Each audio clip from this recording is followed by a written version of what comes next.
on Long Island, New York. So if you're just joining, go ahead and drop in the chat. Let us know where you are in the world.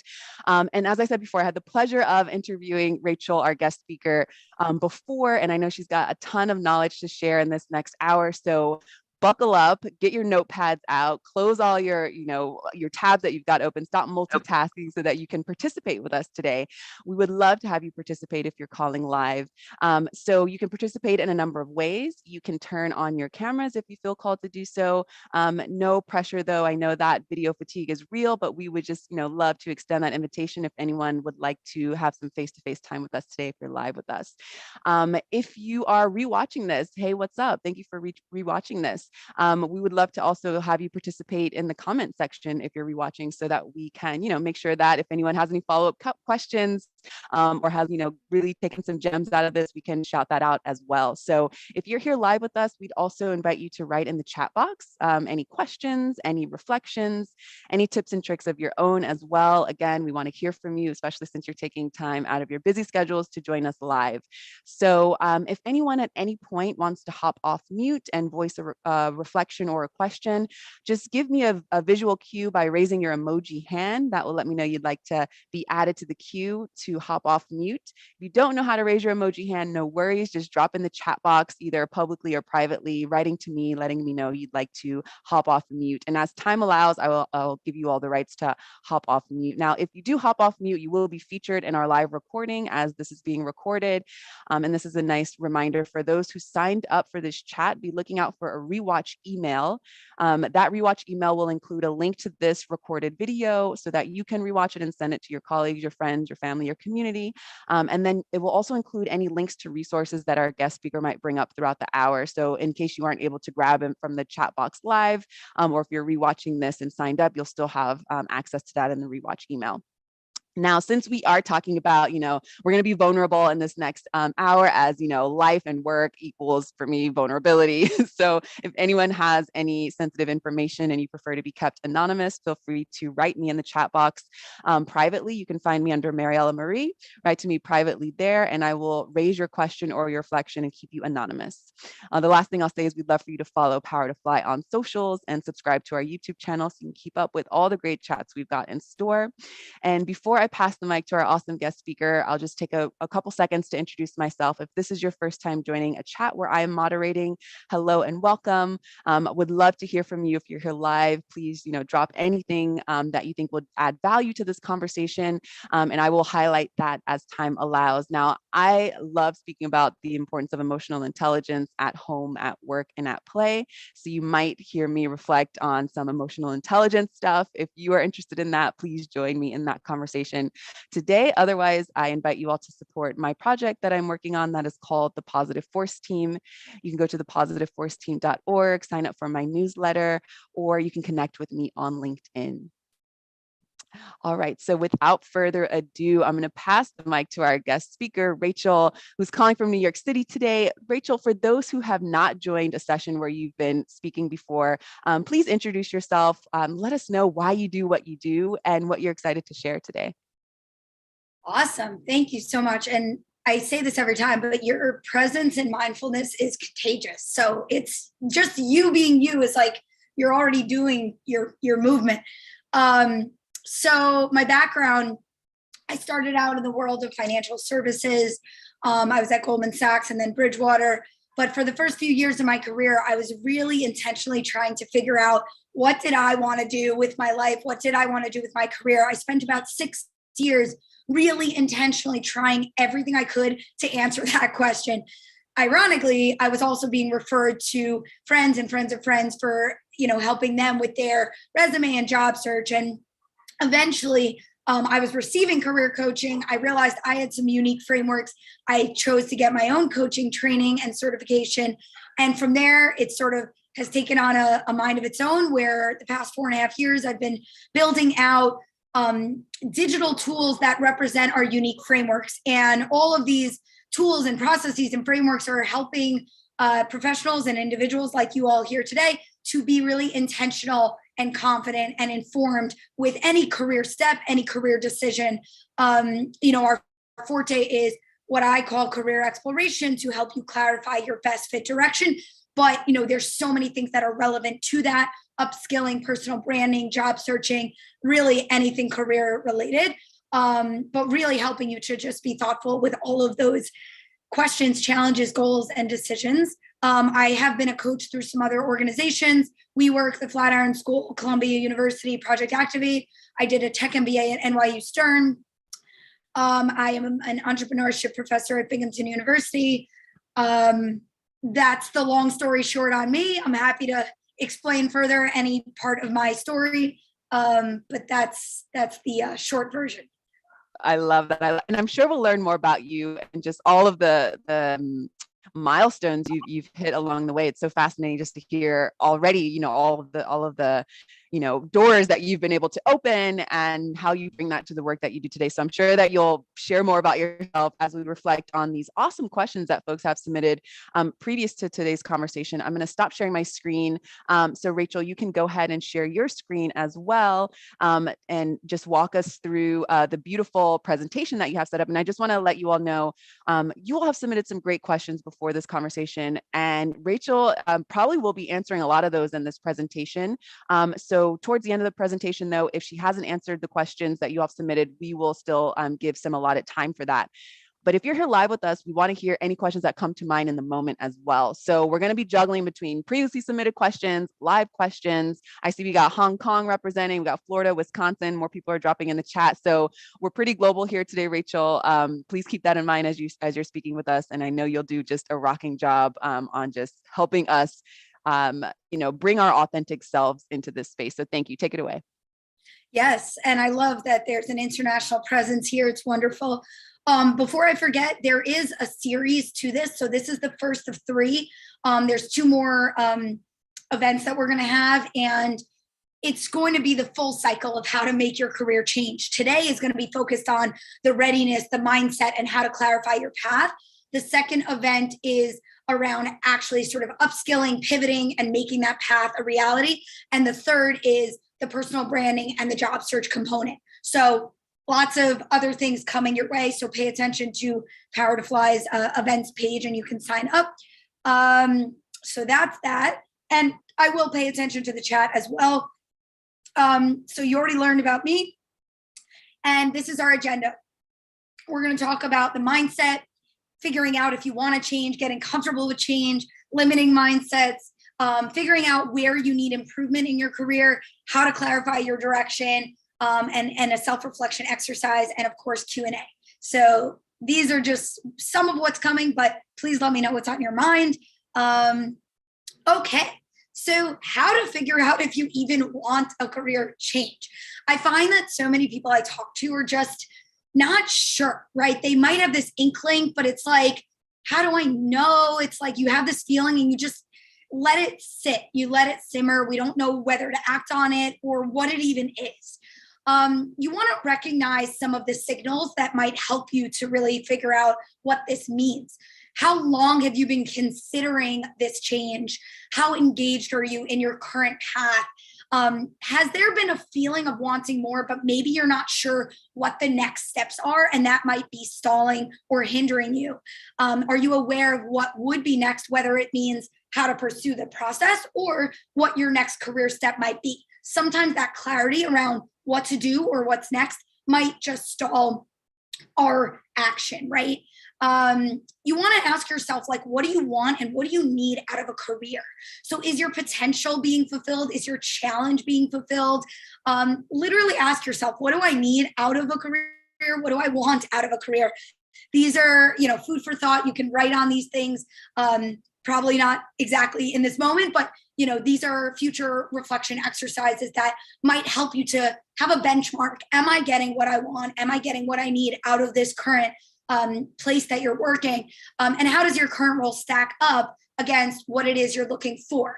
And sometimes people aren't sure about, like, do I stay or do I go, in the sense of, like, is it even possible to find something better? And that's a real question too. And we could talk about that, is just getting perspective. And oftentimes a coach or somebody else to be a fresh pair of eyes and ears can help you get that perspective. You want to ask yourself, what's holding you back, right? Sometimes it's subconscious. Write about this, reflect on this, right? Try to bring it to the surface. What is the hesitation? Is it whether you're capable of that next step? Is it whether how long it would take? Is it whether it's even feasible to go pursue it? Is it the fact that you don't know what you want? Any number. We're going to talk about some limiting mindsets today, but there's so many valid, thoughts and feelings that might be getting in your way. You want to just try to at least bring those to the surface, make it explicit, and that way you can figure out how to alleviate that or how to work through that. And you want to ask yourself, what would you have to embrace in order to explore the potential of what you could become, right? You'd really want to be open-minded. You'd want to be creative, maybe a little vulnerable, maybe a little brave. These are challenging, difficult, uncomfortable feelings. It's a lot easier to not embrace those things, but what would it look like if you were to sort of push yourself to sort of feel a little mentally stronger, a little more resilient, a little more open, a little bit more, and I'm going to teach you ways of making it more comfortable to actually slowly start to understand what's next before you have to make any big change, which will make you feel much better. But what would you have to look and feel like to actually embrace the results that you want, right? So, are you getting in your own way? And is there some sort of, I had a coach tell me once, like, of course, I'm the CEO of my company, and sometimes I don't feel like a 10 out of 10. And this woman asked me, what if you did just say you're a 10 out of 10? Like, sometimes our feelings are simply just a choice of like, what if I was brave today? What if I was open-minded today, right? Like, what if you just like literally stepped into that thing versus like, yeah, it's scary. How do we get there? What if we just decide to feel that way today? What would that mean? What would we have to do to get there? So there's some deep stuff going on, but you really want to get to know yourself because it is step one. The mindset is absolutely step one before anything else can happen. So how do you get comfortable with change? You want to picture it, right? You want to understand the reality so that it doesn't feel like this fictitious, far away, impossible thing. Make it a little bit real in the way that you can actually get to know what would it actually mean? And would it be as bad as I'm making it out to be? Or would it be as scary or big as I'm making it out to be? Would it mean that there would be a lifestyle change? What would a new role mean for you? You want to turn your uncertainties into actual questions and questions into answers. So try to make it practical. Try to actually tease out the components, of what change might really look like. Remember that learning to me is the key to like almost everything, So if you explore, if you learn, if you reflect on what the next path is for you, that's going to help you to feel confident that you understand what's coming before you pursue it, before you apply, before you interview. You're just going to understand what it is you're looking for, how it works. You're going to understand, you're going to get your questions answered. You're going to feel informed before you make any change, right? Learn before you act as a way of comforting yourself in the fact that you can just be in the mode of exploration, getting your questions answered. And remember, you might uncover, oh, I thought that path was for me. Maybe it's not. Maybe it's something else. You can reassess given what you're learning. And as you're learning, you're going to reflect on what you're hearing and what it means for you. So you're not going to pursue a change until you actually feel that it's the right thing for you. Build your support system, right? So sometimes subconsciously or consciously, we might feel pressure from the people around us. I remember for the longest time, I felt like my dad just like needed me to have this like 9-to-5 job. And he never said that, but I just like had this feeling and I physically could not do it anymore. I literally left. I was crying and I started my own business. That was scary, but I was feeling this like undue pressure unspokenly, right? It wasn't an explicit thing. Sometimes our partner, it could be a family member, it could be anyone. Our family, our influences has so much to do with how we, see the world, how we see our choices, how we see what we're supposed to do.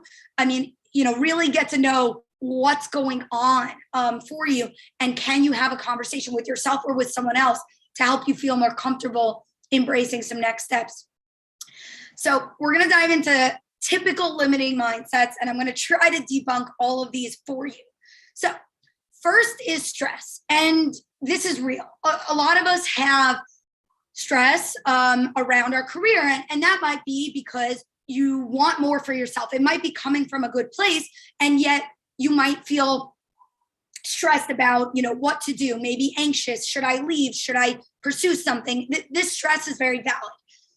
Try to implement some structure, instead of operating. So like sometimes when we feel stressed, we'll just go to the job boards and we'll start applying out of that moment. Try to pause and say, what's my actual goal? Is my goal how to clarify my direction? In which case, how would I get from A to Z? What would be the steps? How could I break it down, right? Versus like taking the immediate gut reaction of like just applying, job hopping. Sometimes is out of that stressful moment, sometimes our action, we want to take a step back and apply a process to it, to really break down how can I get there in a way that makes the most sense versus my immediate, how do I operate out of stress? Oftentimes we're looking for security when we're choosing a career path, and it is an important factor to understand the salary of a path. But I always say the path you're interested in is the most secure path. If you are interested, if you are engaged at work, there are statistics around how you are more innovative, more productive, more successful. You actually make more money faster when you are an engaged employee. So yes, you want to understand the salary path, but you don't want to make that your only decision, because if you don't figure out what aligns with what you're like, you might be ignoring an important component of, are you going to get to the job and then either hate it or not be great at it or whatever it might be? That's not a secure job if you're ready to quit anyway. So we have to consider all these components. Sometimes, often we might say, oh, I can't do this. It would be too difficult. I'm not capable. Remember to learn about that path before you decide whether you can or can't. Only make a decision about whether you want to go forward or can go forward once you are fully informed about the realities and the nuances of what that path entails. We often are sort of judging ourselves, and unfortunately others may judge us by our past, but your story is so much more compelling than your past. If you show up to an interview and understand why you're there and why you're a strong fit, and you understand the role so deeply and why you were the best candidate in the room, that person rarely exists in an interview process. So you will be the best person there. Yes, you can understand how your past might be applicable or transferable, but you never want to just say, oh, I have to go continue doing this because it's what I've done. There's always ways of making sense of your past journey, why you went from that to that, why you're looking to make a change. We're in this world where no one expects you to do the same exact role forever. There's so much organic nature to it, and your varied skill set and background is going to help you. So don't feel held back by what you've done. We often think like, oh, I've got to figure out like what I want to be, in the future. I like to encourage 70 to 80% of your thinking on the short term, meaning what would be the next best fit role and industry for you. And yes, you want to understand where that could lead in the future, but 20, 30, however many years down the line, you're going to change, the world's going to change. If you pick some goals so far away, it's just, what are the odds that's the same thing you're going to actually want? So yes, you want to be informed, but it's a balance of informed and yet that beautiful unpredictability of like, once you get into a great role, you want to see where it's going to go. You're going to deepen your exposure to the right space. You may learn about things you didn't even know existed before. Oftentimes people say, I'm open to anything. I'm open to any role. I'm open to any industry. To me, that's like the biggest sort of pet peeve that I have. And the reason is because oftentimes I feel that people say that they're open because they're not sure what they want or what the best fit is for them. I'd rather you be picky. And I think people think that being too narrow closes off their options. You can double down and find 2 times more of the opportunities in just that one type of role. Just because you're looking into 4 different types of roles doesn't mean you have more necessarily. What it means is you're probably going to be overwhelmed and your story is probably not going to be super straightforward because you're telling 4 different stories. So figure out the right story and then figure out where to find more of the right thing. Oftentimes we pick a path that we're aware of. And just in the US alone, there's over 160,000 unique roles. That doesn't mean you have to know every single role, but it does mean it's okay for you to say, I'm not sure what I want. I'm looking into A, B, C, and D. Be honest with yourself and be honest with others so that you can, let them help you. If you're debating 3 options, tell them, right? But don't assume you know everything just yet. Exploration and learning about what's out there. You can learn so much, and I'm going to teach you how to do it. I'm going to teach you how to do exploration in just 2 to 3 months, where you can learn what you need to learn to figure out the right things for you. So we often think interviewing is this like sort of check the box. I've got to go in, I've got to do this thing well. I want you to think about it as a conversation, right? Interviews and networking are a mirror into the job you may hold. So who do you want to talk to about what, why, right? Your conversation is going to be about solving certain problems in some sort of manner. So who do you want to talk to about what, right? Don't just see it as like, I've got to do this thing well, which is often, yes, you want to do well. But when we go into that mode, sometimes we just forget like, oh, this is also about where I actually want to be, who I actually want to have this conversation with, right? It's a two-way street. And sometimes we think of it like, oh, we have to prove ourselves to them. What about where do you even want to have that conversation? We often think about applying. It's like the only thing that we do. Explore, learn, research, network, learn from professionals, learn about the roles, learn about the industries. Make sure you know what you want. It's not just about applying. And by the way, even for job search, networking statistically is the best way to land a job anyway. So let's bring it back. And applying is not that 100% thing we should be wasting our time doing. We often look at others around us in terms of, what are they doing? I want you to always come back to yourself, okay? You are the person living and breathing this career. You are the one waking up every day who has to feel the way you feel at work. You are the one who is going to either reach your potential or hate your job or whatever it may be. Yes, you have a family and but they want you to feel great too. They want you to find your best fit.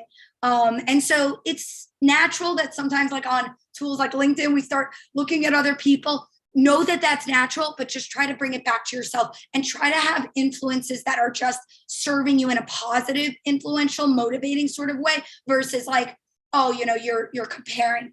Okay. We often operate out of a place of fear. I always say replace fear with learning. If you have a fear, if you have an anxiety, if you have an uncertainty, turn those into questions and turn those questions into answers. Try to understand where the hesitation is and try to see if you can either learn something to answer your question and get informed or reflect to figure out how you feel. But try to, turn that into something practical and productive to make sense of your thoughts and your feelings because they're probably telling you something important and you just need to take that forward. Okay. Yes, Rachel, wait. I want to get to know our audience a little more, and I want you to have a sip of water because you are just spilling all the knowledge right now. Can you go back to that previous slide? And I want to just ask everyone who's listening, because people are singing your praises now in the chat, saying that this is super helpful. And we do have some questions. I'll raise these questions after the presentation, everyone. So just hold tight. But I do want to just, understand our audience that's live right now. So I would like for you there are 2 parts to this that I want you to do in the chat. So if you're joining us live, you are going to either write a 1, a 2, or a 3 in the chat. You're going to write a 1 if you're thinking of changing your career. You're going to write a 2 if you are currently changing, like in the midst of the career pivot, right? Or you're going to write a 3 if you have already pivoted, but you're still here. I know that the questions still continue even when you do pivot. So a 1 if you are thinking of it, a 2 if you are currently doing it, a 3 if you already have. All right, so we've got lots of 2s, so lots of folks who are currently, a few 1s. All right, no 3s. So we got, it looks pretty even. We got a couple 3s. Nice. We got 2 3s.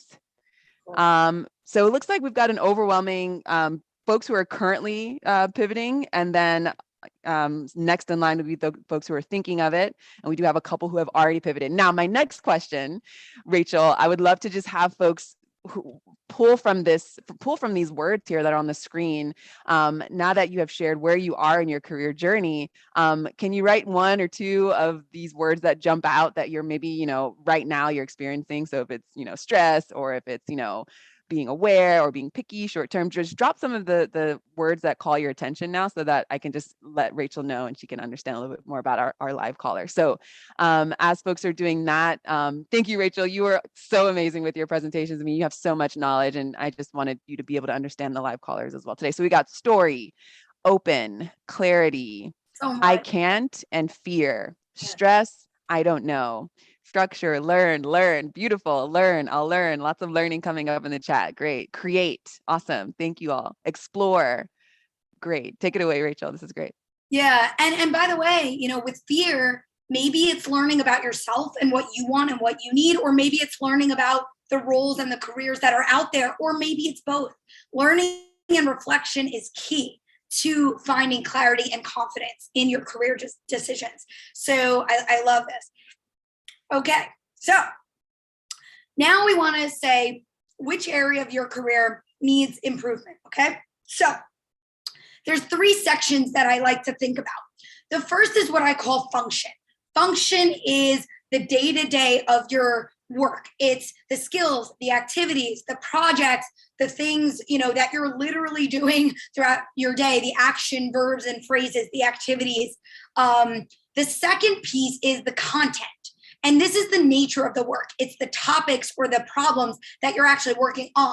So to separate and explain this further, if your function of your day-to-day is that you're doing research, or you're training someone, or you're coding something, or you're building something, or you are selling something, the content is, what are you actually training on? What are you researching about? What are you selling, right? That's how you separate the two.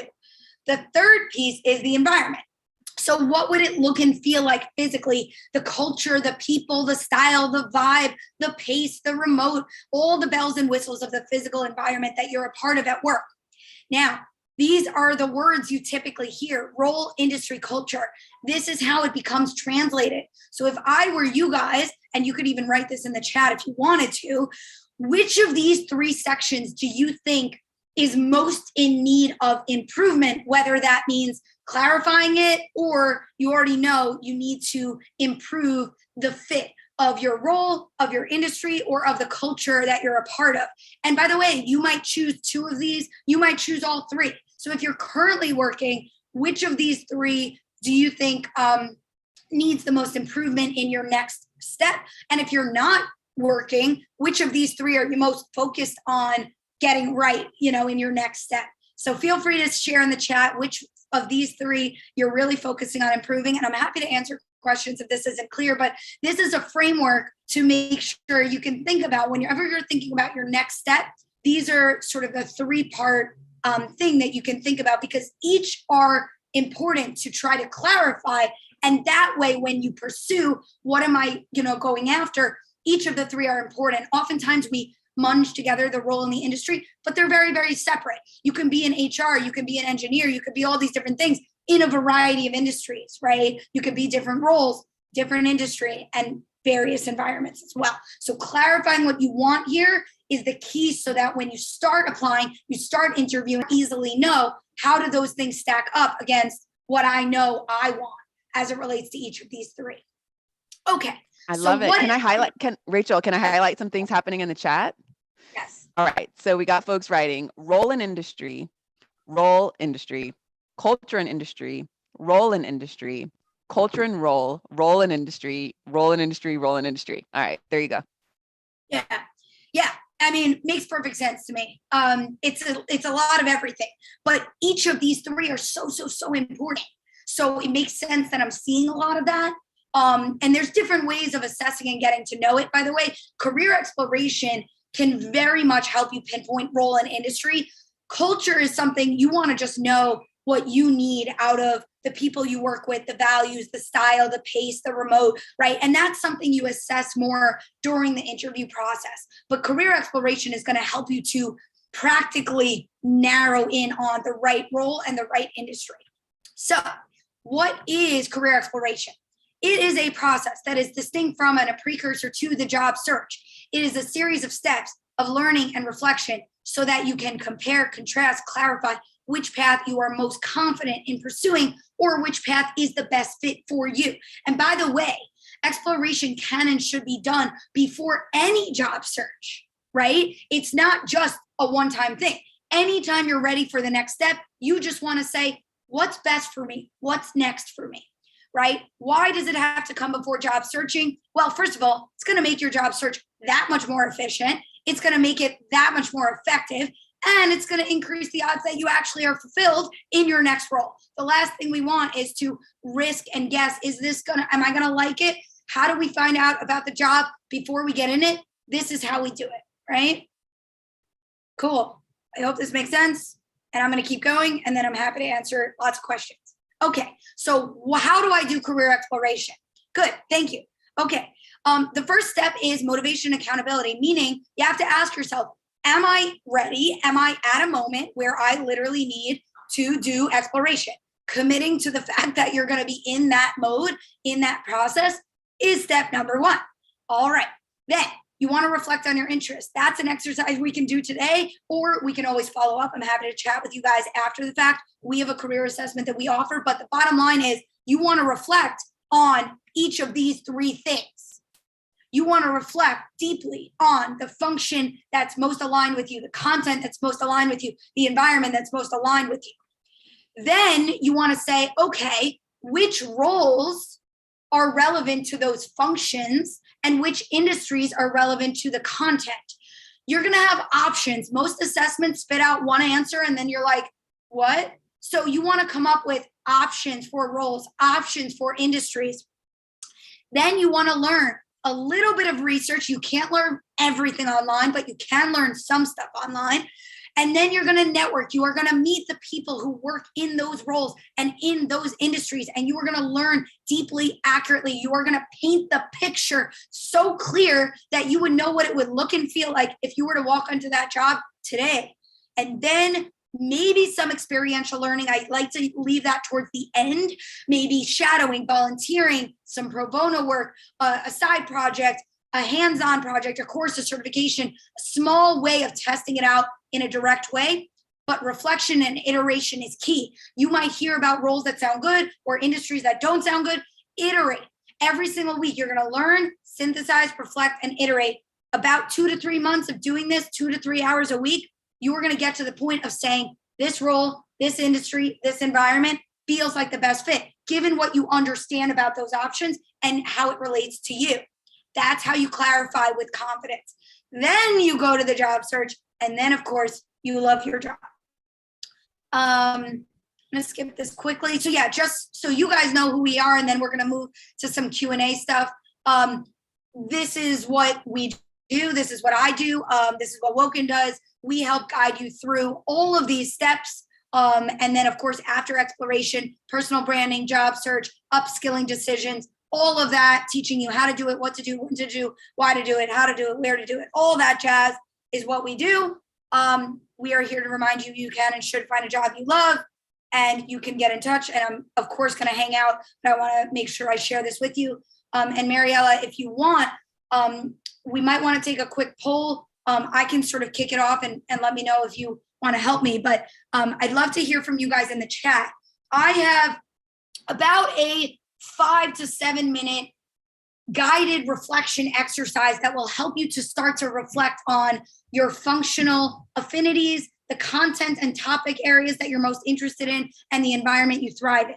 So if you would like to participate in this self-guided, prompted reflection exercise today, I would say throw us in the chat to say reflect. And then if you'd prefer to just start with some Q&A and then maybe revisit the reflection at the end, tell us Q&A in the chat, and let us know what you're most excited to do next in our session here today. But just know that the reflection is something we can always come back to as well if you would like. I knew it. Yeah, we got a resounding reflect. We want to reflect, so go for it. Take us there. We had a feeling about this, right? So we knew this was coming. People love, and by the way, it makes perfect sense. We are human beings naturally curious about ourselves and others. So I love that you guys are ready for the reflection. That's amazing, amazing, amazing. So get a pen and a piece of paper. I like to handwrite, but you can type if you want to in a digital memo pad.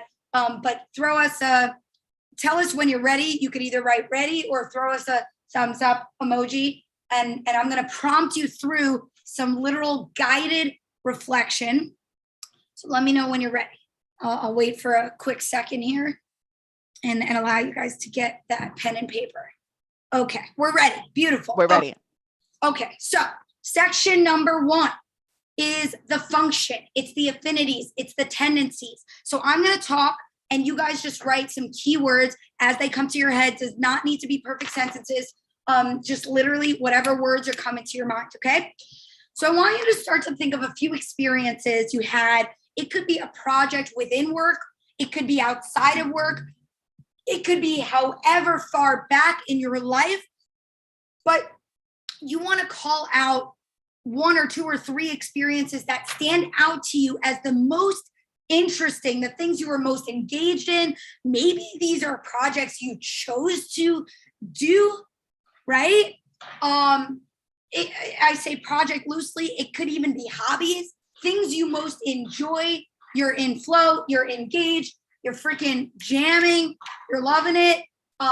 You know, something you're great at, something you're natural at. So think of some memories, 1 or 2 or 3 of them, however many come to your mind. You don't have to write the full story, but just remind yourself which of those experiences, and think broadly, right? It could be in work, it could be a past role, it could be a hobby, a club, volunteering. It could be something you do in your free time. It could be as far back as college, high school, you know, broadly. The top of your list, the things you've most loved, most enjoyed. Now, I want you to pick the top one, and I want you to start to flesh out the verbs, the actions, the skills. What were you literally doing in that experience? Tease out like the actual components of what went into that, the action verbs and phrases and the skills of how did you actually accomplish that thing? What were the parts of what you were doing? The keywords that describe the activities that went on as you were doing that thing. I'll give you a few seconds on that.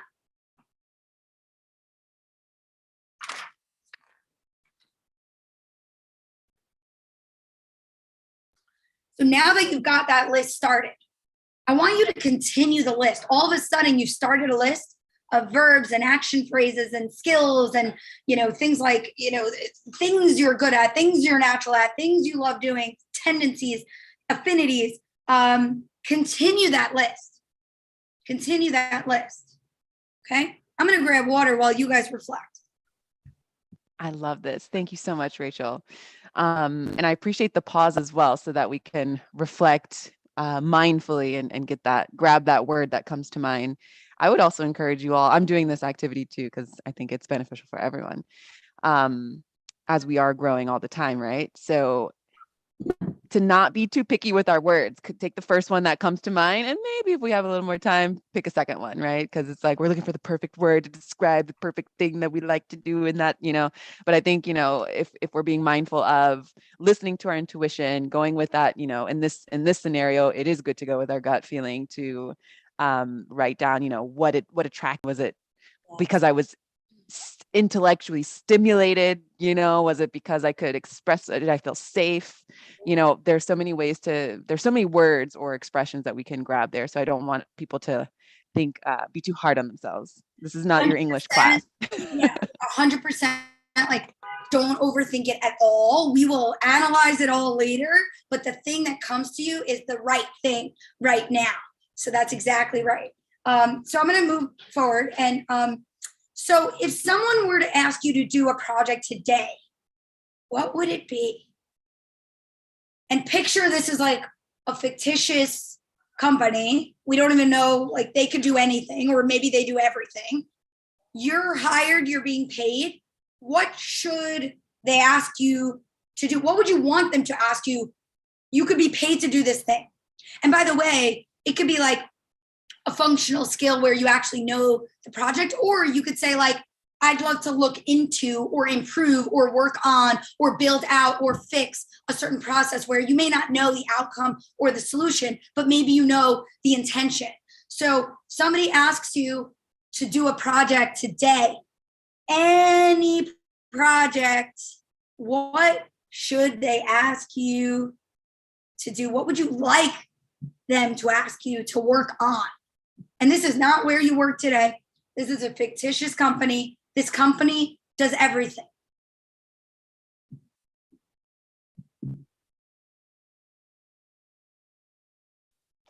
This is fun because I get to put someone that I really want to meet. I put Bjork because I would love for Bjork to hire me to do some like social impact work. So I'm like, Bjork, are you listening? Are you there? I love that. I love that. And it just goes to show, even when you are engaged in your job, there's always more. Like you're pushing your mind even further to say, what else do I want? What else do I need? What else makes sense? What else is aligned for me? We're opening our minds. So self-reflection, I mean, we should really be doing it daily, just to push the bounds. So the next one is, think of times you have helped others or what others come to you for help with. What do you enjoy helping others with? Well, I'll let you guys sit on that one for a little bit. But what do you like helping people with? What do people come to you for help with? What do you enjoy helping others with? For a long time, I volunteered as a career coach. Okay, this was before I got trained and certified. Light bulb. You know what I'm saying? You know, I used to edit resumes. I used to informally on the phone just give people answer questions. Okay. You know, in college, I literally decided to create this survey because students weren't getting the right adequate guidance around the classes to take that aligned with their careers. Okay, that would be nice if I had understood that at the time. So understanding our choices. Hopefully we've been able to have some projects that we really enjoy. But what would you choose to work on if somebody were to pick, right? So we can think about it in the future, or we can understand our past experiences. So I'm going to move to section number 2, which I call content. But it's really about the topics and the problems that are important and interesting to you. So I want you guys to start to reflect on section number 2, which is, what are some things you like to read about, or maybe even listen to if it's a podcast or news, podcasts, articles, social media. I would be really open-minded. What are the things you watch, listen to, pay attention to, click on, digest, choose to read about? Could be a book, could be an article, could be any format of information that you choose to literally digest. And I want you to be open-minded with yourself, because if it's TikTok and you're watching certain videos, sometimes we think, oh, that's just a hobby, but you'd be surprised as to what it is that you watch. That's probably an industry where there's a real company that has a product or service that actually aligns. So be open-minded. Topics you digest, information you digest, information you seek out, information you like to read about, think about, learn about, talk about. So I'm going to let you ponder. I'm giving you a lot of prompts here, a lot of food for thought. Yes, true crime. That's okay. I mean, that's real. That's real. Think about the podcast that exists. Think about the writers who create those things, right? There are real jobs that go into creating those things. I'm not necessarily saying this is going to be your job, but I do want you to be open-minded about it. There are companies that produce podcasts. There are companies that write these stories. There are cooking, boom, love it, okay? And by the way, after you do the reflection, you can decide, okay, that's a hobby, but that's something I'd like to explore professionally, okay? So for now, be open-minded with yourself. And it's funny, Celeste, you guys are funny. I like this. But no, it's okay to be open-minded. It's okay to just document what's coming to your mind. Now, I'm going to get a little more serious. What are the problems in the world you feel need solving?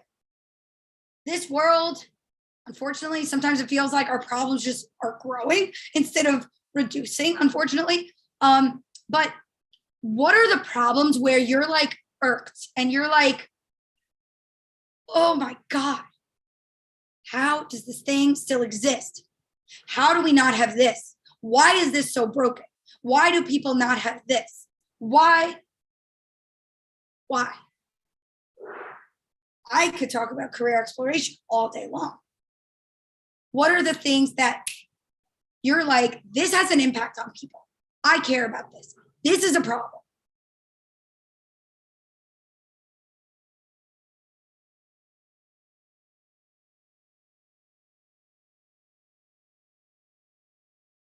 Man, I'm feeling it.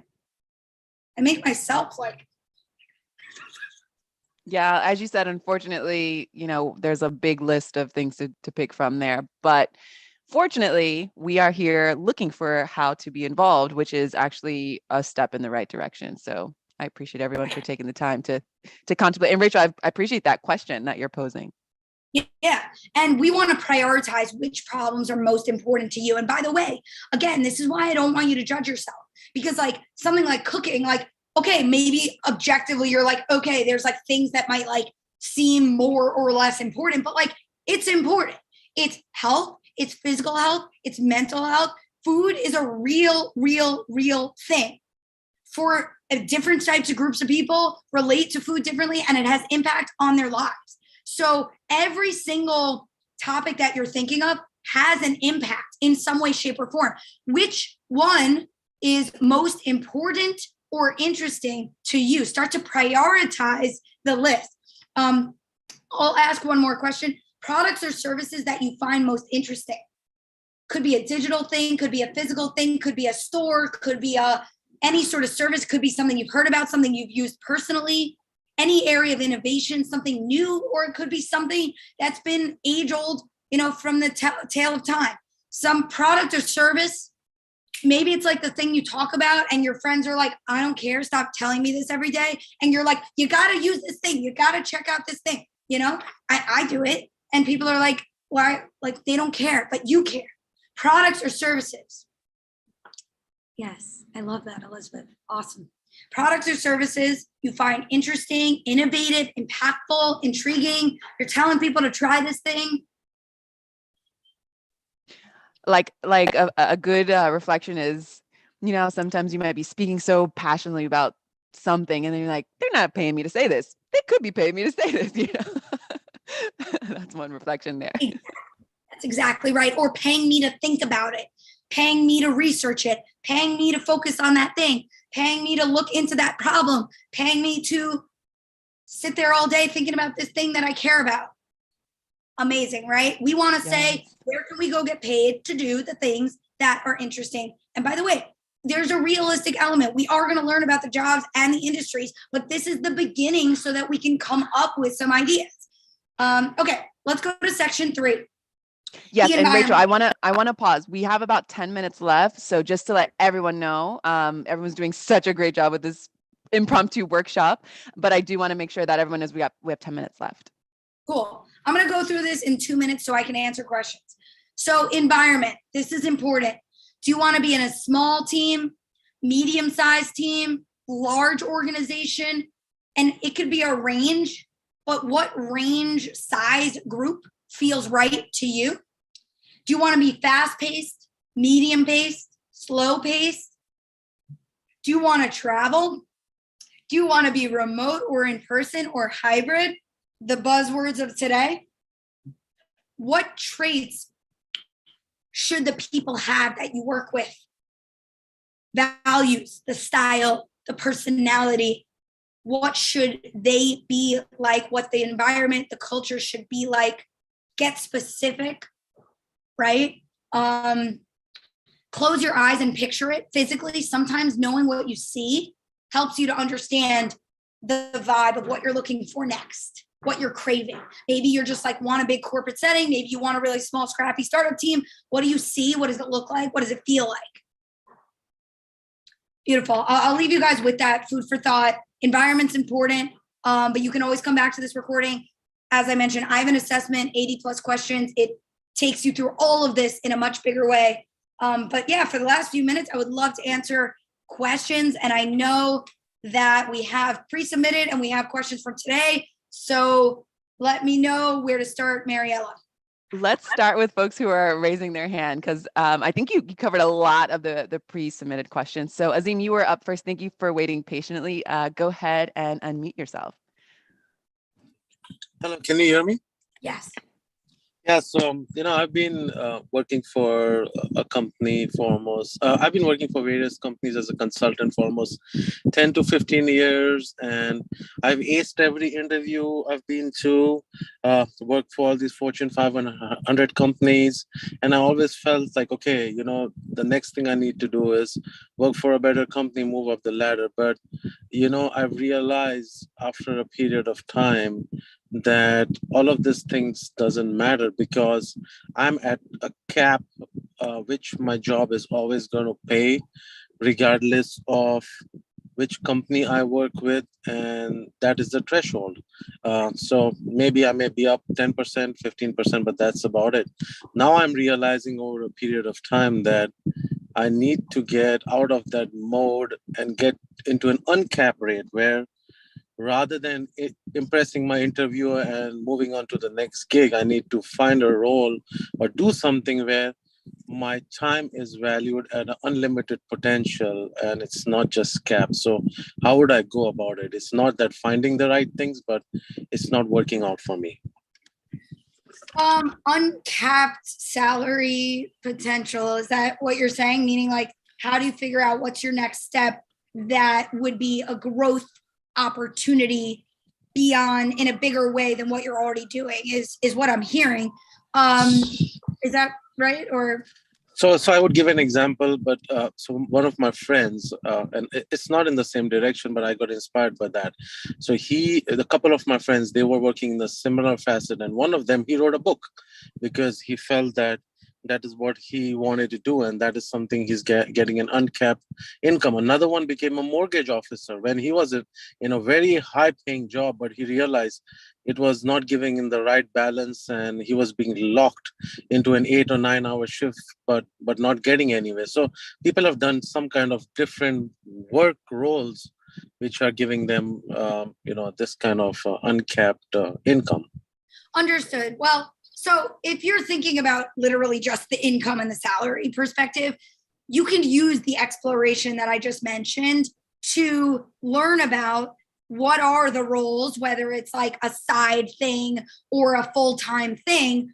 And in terms of understanding salary, there is research and networking involved to understand what those roles are and how it relates to how the salary works for those roles. So I understand what you're saying. But honestly, I think the same career exploration process pretty much applies, in the sense that, like, you've got to figure out like what you like doing, both in terms of the style of the work and the industries. Try to relate that into a few different options. And then you want to understand what those actual options might look and feel like if you were to go do it, assess whether you actually might enjoy it. And salary is one component of the exploration process that you want to understand. You want to understand, what does this role feel like day to day? What is the salary? How would I break in?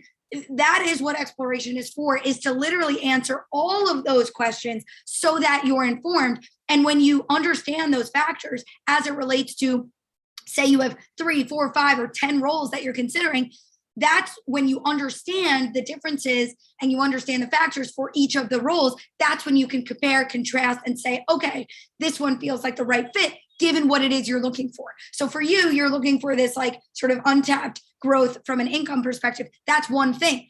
All of you sitting here today may be looking for any number of things. And so exploration is the way of saying, what is my criteria? How do I understand what those roles entail? And how do I understand where the match is? Right? So I hope that makes sense. Mariella, do we have another question? Yes, actually, So we've got a couple folks with their hands raised, and just for the sake of time, I don't want anyone's question to be, cut short, as we will be ending in about 4 minutes. So I'm going to hit up one last pre-submitted question I think is going to be important for everyone. And if we didn't get a chance to raise your question live, please, please, please connect with Rachel. Rachel has dropped her website here in the chat, iamwoken.com. Also, before we leave, we'll make sure that Rachel puts, her preferred ways to connect. Maybe that's on LinkedIn or things like that. But Rachel, let's get to this question here. How do you prepare yourself emotionally for the transition to a new career? The previous time I switched jobs, I got emotionally drained. And so just because I love speaking about emotional intelligence, how can people, as they are navigating this change and all of the back work that you're, suggesting to do, which might bring up a lot of stuff, how can we protect ourselves emotionally and also, be available to the new stuff that is at hand? Yeah.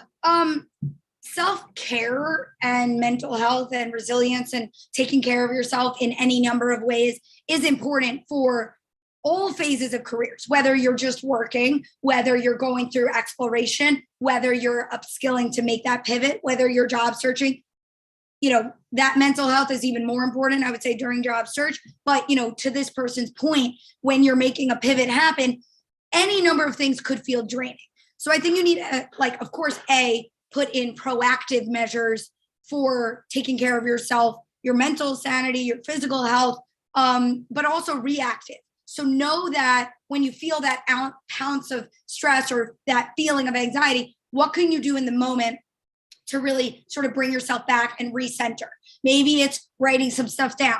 Maybe it's emailing a mentor or a peer or a coach to get some guidance. Maybe it's, looking for some guidance online or whatever it might be, right? So trying to acknowledge the thought, the feeling, document it, and trying to get support where you can. So reactive, proactive.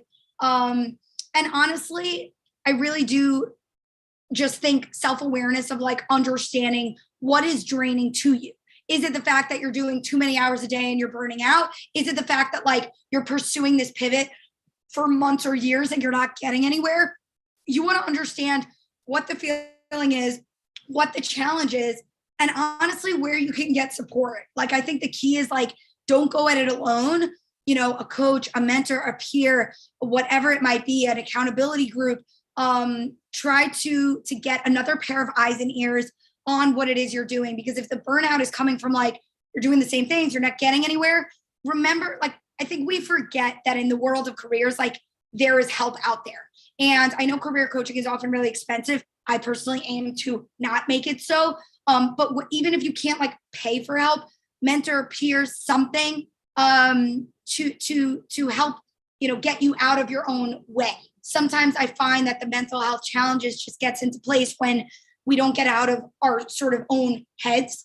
And so whether that means finding support to know how to meditate, to know how to do mental health, or to know how to approach your career.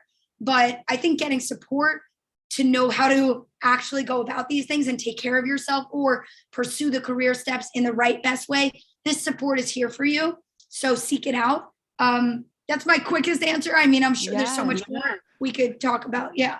But it's so important, the support element. So thank you for highlighting that. And of course, you could dive in deeper. But for the sake of time, I just want to thank everyone for joining and participating. So much participation in this chat. And since you all loved Rachel and what she had to share today, be sure that you register for her upcoming chats, How to Gain Career Clarity for a Smooth Career Pivot. That's happening on May 26th.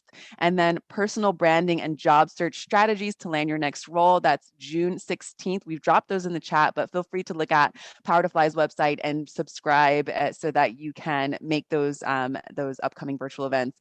Thank you so much, Rachel. This has been a blast. Everyone has clearly, come out with some nuggets here, and hopefully, we will leave a little more inspired to be our authentic selves and to be able to navigate this kind of, these murky waters with confidence and shine our own light, although it might seem unfamiliar and uncomfortable. So thank you, everyone. Enjoy the rest of your day, Rachel. It's always a pleasure.